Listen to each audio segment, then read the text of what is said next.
Kartika Putri tak ambil pusing dihujat pamer tas mewah, tapi merasa bersalah pada suami.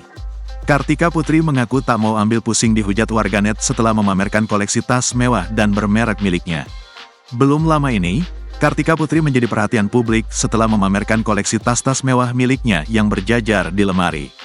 Diketahui harga satu tas mewah milik Kartika Putri mencapai ratusan juta rupiah. Imbas memperlihatkan koleksi tas mewahnya itu, Kartika Putri mendapat banyak komentar negatif dari warganet. Bahkan tak sedikit warganet juga menyinggung suami Kartika Putri, Usman bin Yahya yang merupakan seorang Habib. Mengenai hujatan netizen itu, Kartika Putri mengaku tak mau ambil pusing. Ia menyebut warganet tak mengetahui kehidupannya yang sebenarnya. Istri Usman bin Yahya itu juga menilai orang yang menghujat dirinya tak mengetahui latar belakang keluarga dan pekerjaannya. Alhamdulillahnya aku gak ambil pusing karena alhamdulillah apa yang mereka bicarakan kan mereka gak pernah tahu kehidupan aku aslinya kayak apa.